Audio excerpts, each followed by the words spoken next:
Can I just ask a quick question on Arsenal and Wenger in particular? Observed the team and his management philosophy, got to know him reasonably well personally. I don't know if you would agree with this critique. I mean, when he arrived in England, incredible innovator, the way Arsenal played, one of the first coaches in the Premier League to focus on diet and these other activities that are so important for performance. But do you think it's fair to say when he got into his later career, he stopped innovating? Football was beginning to change, the way that clubs set up tactically. And Wenger, if I could put it this way, got a tiny bit complacent, and Arsenal, as a consequence, started to stagnate. Do you think that's a valid critique, or do you think that's a little unfair? Depends how you want to see it. I believe that Arsene was very passionate about the free-flowing football.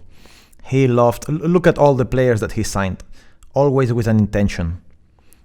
Always this type of players that they love to come between the lines, all midfielders that are not really wingers, that they like to come, they like to play 1-2s. I mean, I can mention you Robert Pires, Rosicki, Alex Leps, Santis Cazorlas. I mean, all of these players, Ozil, they are not all the same, but they understand football the same way. And I think I had the feeling sometimes that with Arsene, if we had a fantastic game playing the football that he likes, it was more pleasure for him than winning, I don't know, a cup. You know, you could see the smile on his face, and he will tell you, wow, it's like top, and he will tell you, look, remember what you did there, and his training was always focusing.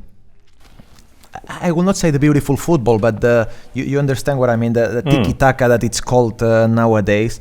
And when I was, because I saw the two faces of Arsene and the two kind of philosophies or teams that he had, because I came in when the Invincibles happened that year, and it was a simple 4-4-2 with Patrick and Gilberto Silva in midfield, that they were controlling everything.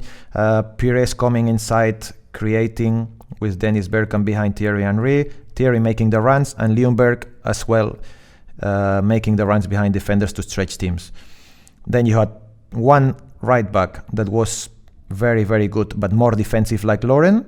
And then you had one fantastic like Ashley Cole that gives you the width because Robert Pires is coming inside. So, and then after that, when all these players left, all these warriors, all these champions, it became a little bit more this football that we are talking about now, that we were discussing, more of a small players, but technically very, very talented. And I think he wanted to win like this. You could see it. I mean, should we have won something? Yes, I believe we had many opportunities to do for one thing or another. We were too young maybe as well. We were not maybe ready to play or to win against the Chelseas of Mourinho or the Ferguson's Man United. But we were competing even at a very young age, and I think his pleasure and his regret was not winning the league with this team, and it's the same for me.